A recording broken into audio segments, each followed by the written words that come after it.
的练功者汇聚一处进行推广表演。 Just when more and more people started to practice Falun Gong and save a large amount of medical expenses for the country, and social morality began improving gradually, the CCP's evil nature started to show its effect. From 1994, the CCP's primary organ for watching the country's people, the Public Security Ministry, began suppression, monitoring, and investigation of Falun Gong, with the intent to fabricate accusations that could be used to frame Falun Gong. In 1996, Guanming Daily published articles denouncing Falun Gong's ideology for no reason. After that, politicians with backgrounds in public security, or disguised as so-called scientists, continually harassed Falun Gong in the state-controlled press.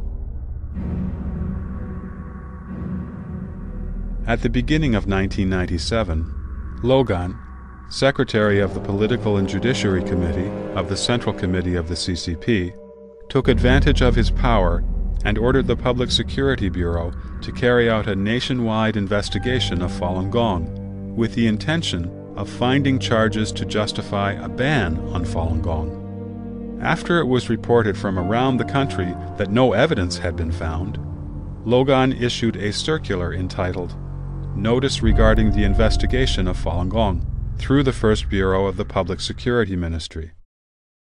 First, he charged Falun Gong with being an evil cult, and then he ordered the police departments across the country to investigate Falun Gong systematically, using undercover personnel to collect evidence. However, there certainly was a balance in everyone's heart. Many undercover public security personnel also themselves started practicing Falun Gong after they acquainted themselves with Falun Gong during the investigation. So the investigation ended up with nothing definite. Hence, the CCP had to utilize its entire organization if it wanted to suppress Falun Gong. Before this organization possessed by the evil specter, the CCP, could begin to crack down on Falun Gong, it needed the right person to initiate the mechanisms of suppression. How the head of the CCP handled the issue was crucial. As an individual, the CCP's head could possess both goodness and evil, two opposite aspects of human nature. If he chose to follow his good side, then he could temporarily restrain an eruption of the vile party nature. Otherwise, the evil nature of the CCP would manifest fully. History has given Jiang Zemin the chance to choose. However, he started his career by lying about his past, so of course he is afraid of the truth. Through suppressing people, he quickly became successful and powerful, so of course he dislikes compassion. He maintained his power through political struggles inside the party, so of course he dislikes tolerance.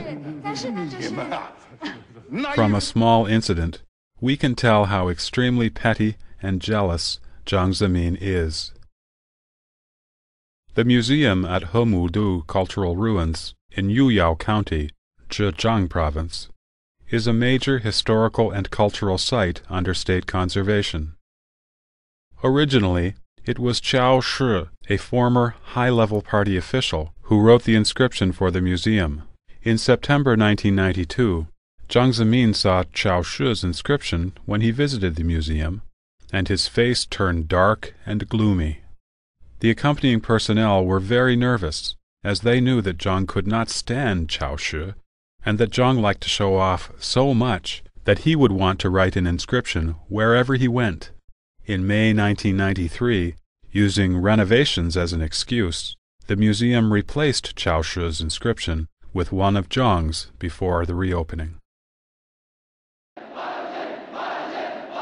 Mao Zedong is said to have 4 volumes of profound and powerful writing, whereas the selected works of Deng Xiaoping had his cat theory with its flavor of practicality. Jiang Zemin exhausted his brain but could only come up with 3 sentences, yet he claimed to have come up with the so-called 3 represents. Regardless, the party members still didn't respect Jiang Zemin, even a little bit. They spread gossip about his affair with a singer, about the embarrassing episodes where he sang in public when he traveled abroad, and his diplomatic faux pas of combing his hair in front of the King of Spain.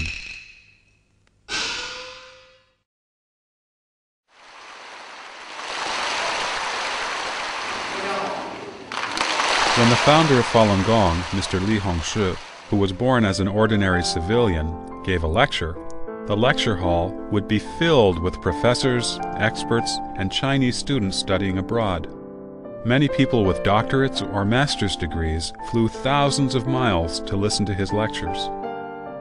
Mr. Li lectured on the stage for several hours, and he did so eloquently, without referring to any notes. Afterwards, the lecture could be transcribed and published as a book. All these things were unbearable to Jiang Zemin, who was vain, jealous, and petty. Jiang Zemin lives an extremely lavish, lustful, and corrupt life. He spent over 110 million US dollars, almost a billion Chinese yuan, to build a luxurious airplane for his own use.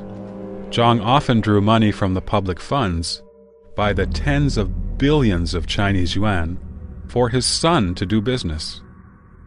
He used nepotism to promote his relatives and his minions to high-ranking posts above the ministerial level, and he resorted to desperate and extreme measures in covering up for his cronies' corruption and crimes.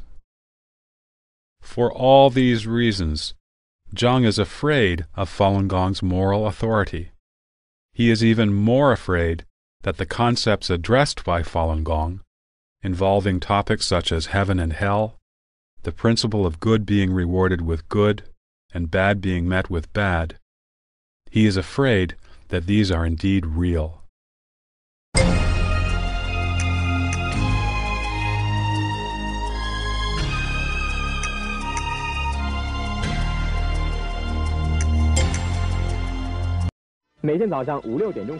Although Jiang Zemin wholeheartedly intended to exterminate Falun Gong out of his own personal spite, he was incapable of doing much, as Falun Gong is rooted in traditional Chinese culture and has become so popular as to gain a broad social basis. Of the 7 members of the Politburo, Jiang Zemin was the only one who insisted on the suppression of Falun Gong. On July 19, 1999, Jiang Zemin chaired a conference of the CCP's highest-ranking officials.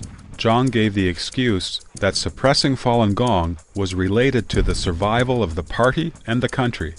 This touched the CCP's most sensitive nerve. Jiang Zemin's attempt to maintain his personal power and the CCP's attempt to maintain one-party rule came together on this point. So, the party nature abdicated common sense and human nature once again. Jiang and the CCP Central Committee came to a unified understanding and decided to launch a massive crackdown on Falun Gong. Now just imagine if the head of the CCP at that time had been someone other than Jiang Zemin. The suppression of Falun Gong would not have taken place. In that respect, we can say that the CCP used Jiang Zemin.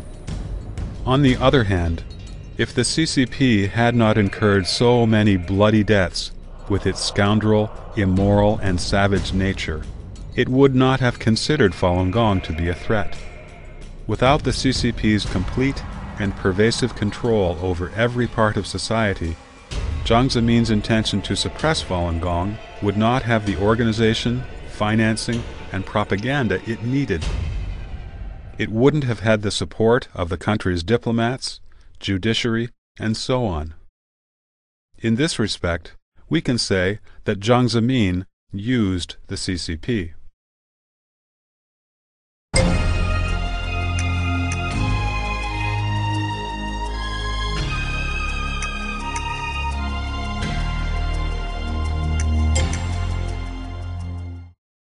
During the Central Committee's working conference in 1999, in which the suppression of Falun Gong was ordered, Jiang Zemin claimed, "I just don't believe that the CCP can't beat Falun Gong."